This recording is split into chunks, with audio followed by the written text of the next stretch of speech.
Hey y'all, it's Megan Rohr, and we're here for another church history that liberates. And guess who I have with me? Who? It's you, the It's producer. Pastor Susan Strouse. Ta-da! Glad to see you. Good to see you. I thought I would start today by telling a story about Martin Luther and the Christmas tree. For those of you who are unaware, as a Lutheran, we proclaim the fact that Martin Luther was the dude who was like, we should have trees inside in the winter. It makes us happy, and I like the smell. I mean, that's a thing we claim. So there are two stories about how this happened. The first story is that Martin Luther was working at the university, thinking deep thoughts, and he's walking through the woods, and he is like reading a book while he's walking, and he looks up, and through a magnificent tree, he sees the stars sparkling, and he ponders the mysteries of God, and he thinks, wow, I should bring that inside of my house to remember the glory of God, and I should share it with everyone. Beautiful story, right? Is this when he was married yet, or he was a single guy? I don't remember. I'm just I wondering. will look it up later. Yeah, I don't remember what Katie thought about this. Okay, but go ahead. I think he might have been married. For the purpose of my story being better, let's say he was married. Okay, you ready? Yeah. Here's the second version of the story. Okay. Second version of the story, Martin Luther, incredibly stressed out. It's the Christmas season. He was a guy who preached every day, not just every weekend. Faith leaders. And so he's coming back from academia. He's reading a book. He's not paying attention where he's going. It's like 2 a.m. because he had so much work to do. He was so stressed out. Can you relate to any of this story so far? So he's so stressed out. He's reading his book, and smack, he runs into a tree because he's not paying attention, and he's lying on the ground looking up at the sky, and he sees stars. Literally. Literally, right? And it occurs to him through happy accident that he should bring Christmas trees inside, that people should pay attention to the life that is around them, and you should slow down and be present in the season. Great story, right? Okay, yeah. Okay. I tell you the story both ways because that is how many people move through Advent and Christmas, through this season, which, by the way, a bunch of old dudes got together and they decided the solstice was a cool holiday, so this timing must be right. And so some people believe this Christmas season is to slow down a little bit, like a Hallmark movie, have a kind of gentle pace. I know these are your favorite movies. I'm making fun of Pastor Susan, not her favorite movies. Slow move, like, right? So there are people who are slowing down, they're savoring love and gentleness and peace and hope, and they're taking it all in. And then there's another group of people who are busy beyond all get out, who squeeze Christmas in through the sides and feel like every single like activity and to-do list is just adding more stress and panic to what they're up to. I love the idea God shows up regardless of which state of mind you're in, right? This is Christian church, not Buddhism, which, as much as I wish we were mindful people who could meditate and be present, our faith does not depend on it. Our disconnecting from suffering doesn't depend on mindfulness or slowing down. And so I love the idea that if you are having an anxiety attack or you're more stressed out in this season, if your proclivity to self-harm is increasing during these times, that you still might be a faith leader. Right? What do you think about those stories? I like the stories. Yeah. Yeah, I mean, I see this whole thing with stars. I mean, the star is my favorite symbol. Mm-hmm. I love stars, and this whole thing of light and illumination and all this kind of stuff. Just love stars. Anyway, so this time of year to me, Christmas and being Christian, being into the whole Christmas thing, but I really just had this thing about how it goes way beyond Christianity, that we all have this longing for this light in our lives Mm. at this time of year in the northern hemisphere, right? Mhm. And so we have, it's, in my strict Lutheran days, when it was, though, you don't put Christmas decorations up until the day before Christmas and blah blah blah because it's Advent, um, and the people who would put out their Christmas lights even before Thanksgiving were like, oh my goodness, this is just this terrible. But what I've come to really understand is everybody has this longing for light, whether you're a good Lutheran or an atheist, and everything in between, is longing for light.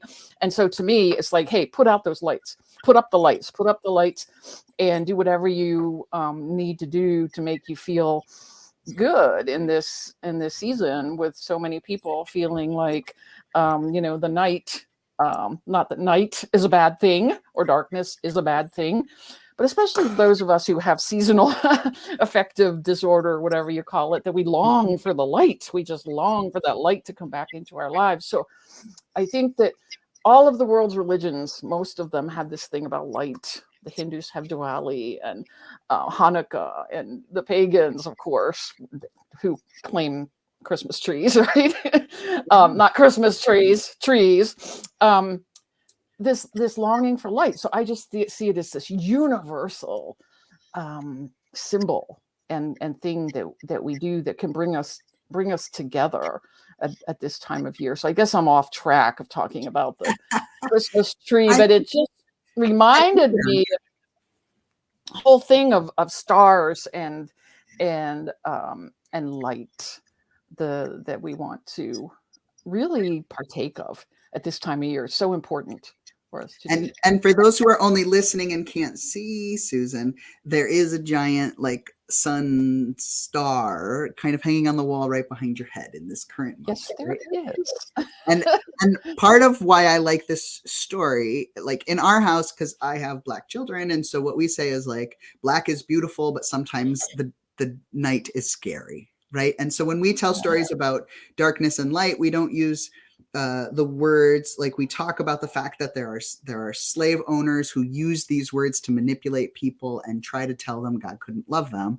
And what we talk about is how when there is less sun, it was scary for some people. So we change the word to sunlight, or we think about the beauty of the darkness, the when you dwell in the shadows of God is repeated throughout scripture. And we think of the beauty of the aurora lights, which are lights of color that happen this particular season. And so we talk about darkness, um, not as a thing that is relating to people or to symbols like that feed into that sort of discrimination that has been perpetuated, but try to talk about it in liberative ways, which for me is what this story of the two trees stories is like. The whole purpose of using the solstice holidays, using kind of bringing trees indoors if the smell made you happier, right? Or lighting candles if that lifted your soul, was that you could create ritual that would bring peace, or at least remind you of peace, right? For some people, their chemical way of being, their mental health might not make it so they ever are free of anxiety. But this idea that you can make a ritual that can live in your home, doesn't just have to be at church, I think is a really beautiful thing. So many of our Christian traditions, so many of the most liberating moments in church history, in my study of it, is the times when people just decided, we're going to reinterpret this ritual so it matters to us here in this place right now. Right? And so Martin Luther famously would preach on Christmas Day wearing street clothes rather than church clothes to remind people their humanness was worthy of God's love. And that is a thing that I think we can celebrate in the ways that we create rituals. So I find it's important to say out loud, particularly if all of the holiday commercials about buying diamond rings for people makes you nauseated, or you don't like Hallmark movies, or whatever it is that's a ritual that turns you off, right? Maybe there's a type of people who always bullies you that really loves this holiday. I want to give you permission, and I'm sure Susan will give you permission too, to find ways to create communities, families of choice and families of love, to hold you in the times where going to church might injure you. Yeah. And to know creating rituals in your home that help you understand the story of Jesus born in the world. That's right. Is what faithful people have been doing for centuries upon centuries. Yep. It's And not I was just going to say that I think everybody needs and wants ritual, whether they're religious or not, or recognize it as a ritual. But people like to have something that connects you to something bigger. And we could call so, it rhythms, we could call it traditions, we could call yeah, it exactly. right, family memories, whatever we want to Yeah. call it, right? Something, yes, just something that, I mean, maybe it's you just sit down with your candle each night to just when you have your dinner. It can be as simple as that, but it's something that you intentionally do as a way to maybe ritualize isn't the best word that we can use. Can you think of a better one, Megan? But just to intentionalize that we're doing something. This is a special time. Yep. This is just a little special time for me. We light Advent candles, and we have a Advent candle holder. Some of our candles are burned down that have Mary's journey. So remembering the time of Mary and Joseph's journey.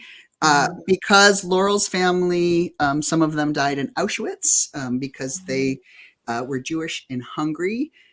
We also light Hanukkah candles, and Laurel tells stories about her Jewish ancestry and some of the ways that lighting candles was life-saving in traditional Jewish stories.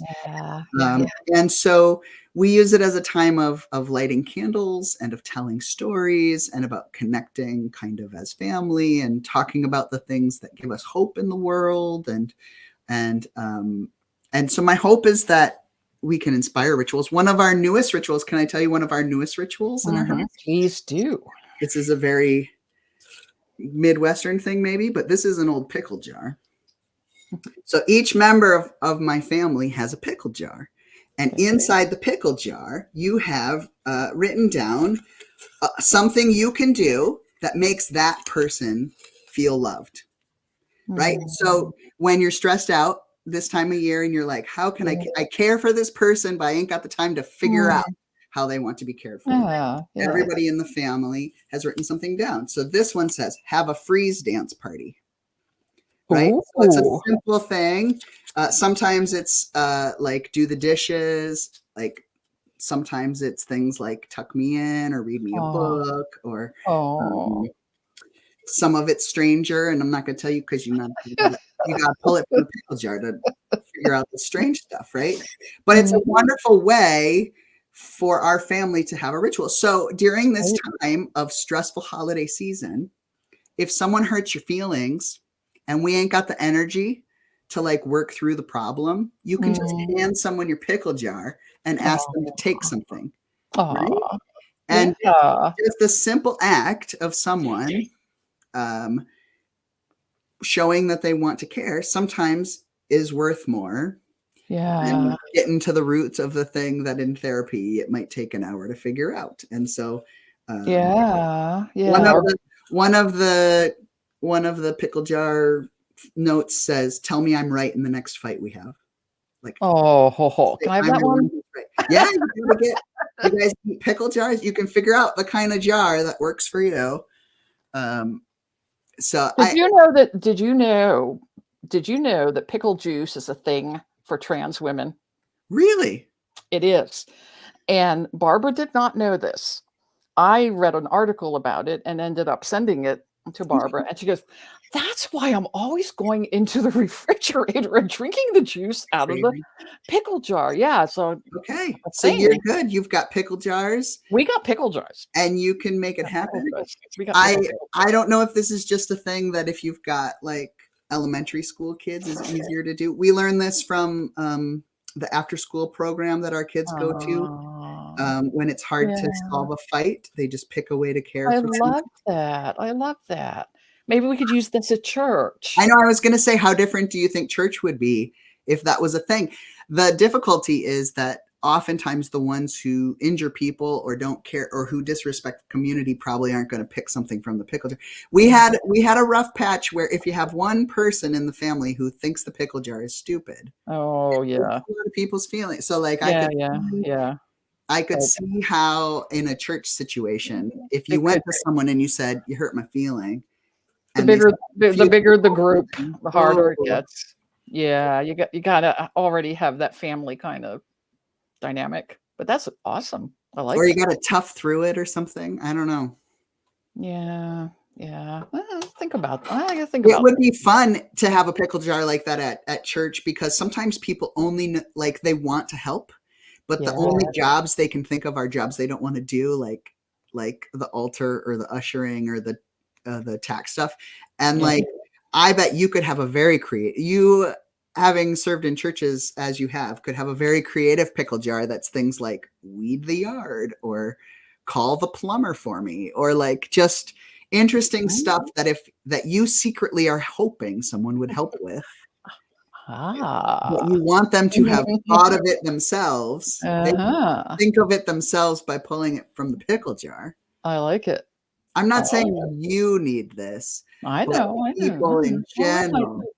might need this, right? So, Think about this. I right? like it. Maybe you've I always like it. wanted someone to clean the fridge.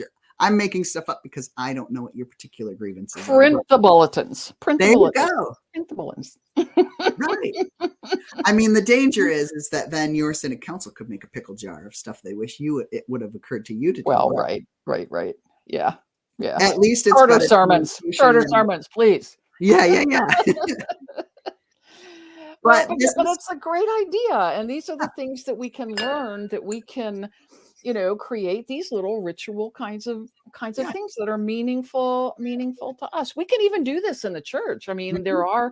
we've got all of our rituals and everything. Not every church does everything. There are different rituals, geographic and all that kind of stuff, but it's kind of cool to think about I mean, as a new pastor going into Good Shepherd, of course, it was only there 3 weeks till COVID. So I didn't get to really know what the rituals and all the stuff. What do you do? So this year was kind of Yeah. funny because I'm almost going into my 4th year, but it's my first year in person during Advent and Christmas, Yeah. and going, I don't know what y'all do. That's right. You need a pickle jar. Now you you know, do need a pickle jar. I don't know what you do. Tell me what you do. Yeah. It's kind of funny. But I love the idea that the if the greatest commandment is to love, we don't take much time asking people how they want to be loved. Mm. We assume it's a particular task on a Sunday morning, right? Mhm. For those of us who orient our lives around a church service. But what Yeah. does it look like to love people now? I mean, for Luther, that meant trying to figure out how to bring life into a really hard, difficult time where there was a lot of death, right? There, he lived through a pandemic too. And so what does it mean for us to figure out what it is to live love in a community? Pickle Yeah. jar or no pickle jar? How are we going to be people who can honestly talk about it and make it so it's not just one group of people who get Right. to experience the love? And Yeah. what would it look like if you went door to door to your neighbors around the church and they got to put stuff in the pickle jar, right?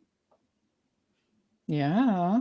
What would your neighbors want you to do as a church? What a great idea. Ask them. Oh my goodness. What a radical I mean, idea. But the that's thing the with the literal pickle way to jar, approach churches. Yeah. But with the pickle jar, I mean, we say this, we always say this. Before you can do any kind of good ministry, you have to ask people what they actually want. That's right. That we created this wonderful program, but nobody showed up. Well, That's I right. don't want it. So what do they want? But it's so intimidating to go door to door and ask people. But if you take a pickle jar, I mean, take a pickle jar, put it outside, and let it be anonymous. Sure, someone's going to put their dog waste in it, right? But like, maybe you'll get a good idea or two. You never know. I'm just saying. You never know. Yeah, interesting. How would Thanksgiving or Christmas be different for those who have a hard time going back home? Going home, if you have lived somewhere else and you've grown up, is hard because you've changed. Yeah. But did we ever tell those people how we wanted to be loved? What would it be like if waiting for you when you went back to New York, right? Or if you went back to Pennsylvania, any of the places you went back to, right? Yeah. Any of the places. If you went back to any of those places and there was a jar waiting for you saying, we'd love to get to know how you like to be loved now. We've never known you at this age. How would you like to be loved now? Or if every couple of years in your romantic life, yeah, we've never been together this long before. How do you want to be loved this year? Right? Or what are the things that matter to you? And sure, I'm sure there are enlightened, probably Buddhists, very mindful people who are way ahead of us on all of this. Right.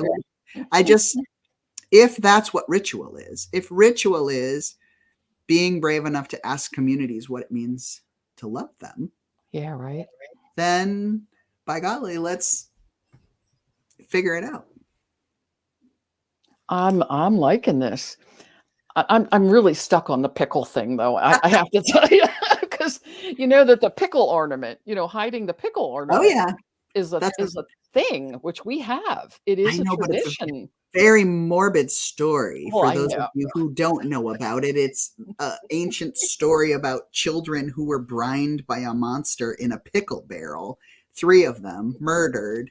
And then is it St. Nicholas who brings them back to life? On some trees, there are 3 pickles. Yes. Yeah. You don't tell that part of the story. You just not to children. It's a thing. It's a thing. Yeah, but I'm getting into this pickle idea here. Pickle. Well, it's definitely a lot of Sundays worth of explanations you could do based off of pickles. But pickles, I know. Oh, it may never come to any kind of thing. It's just, firing the weird thought things in there. Right. But it's that kind of ritual. And I think about, the things that are on our, if we have a Christmas tree, for anybody who does a Christmas tree, and I haven't always had a Christmas tree. Sometimes I would just decorate my plants. Yeah. If I didn't have the energy to go out and have a big old tree, but to have some ornaments. And what do those ornaments signify? And I always think it's kind of funny that people who put on things like, their sports teams and all that kind of stuff, like, well, all right. But, what are the things that really touch your heart? Well, I guess Buffalo Bills. Okay. But stars and pickles. They used to do that, though. Things? I mean, churches used to do that as community. They're called Christmanns, which is the fancy word for carving ornaments out of styrofoam. They have to be giant because churches tend to be large spaces and you want to see the ornaments from the back pew. And so they're giant. They're full of gold glitter and lace and some sewn on or glued on or beaded. And my favorite was at my last congregation where I served, they had a hologram Jesus. That must have been a 70s thing. But but that was a communal way of saying, how do we communicate love into this space? How do we communicate what we value together? And those crafts are made less often. And it's a teaching thing too. And I remember somebody coming up to me at my church in Buffalo, and we had the Alpha and the Omega up on there, right? And somebody came up and said, why do we have a horseshoe on our Christmas tree? Because she had never known what the Omega meant, and that it went with the Alpha, and that Christ is the Alpha and the Omega. And so it's an opportunity to teach why do we have a crown on the tree? Why is there a fish? Why is why is there a pickle? Why is there a pickle? Pickle Christmas. Oh. Why is there a pelican? Yeah, why is there a fish? Why is there a fish? You could create a lot of extra symbols if you've watched all the episodes of Church History That Liberates. But yeah. Well, let's leave it there for now. Ponder the rituals that are important to you. Ponders the ways that you want to be loved. What would your pickle jar look like if God was the one pulling from it? Oh, good question. Which is maybe what the Psalms are, right? Mm-hmm. Who knows? So think about it, and I hope y'all will come back and listen again next week. We hope that if people say negative things to you about why you are someone who cannot be loved, or think that you are different and unusual in a way that has never existed in the church before, that you'll stop by again, and we'll tell you some stories about how people exactly like you probably existed in the church before. Amen. Make it a ritual. That's right. Take care, everybody. Bye.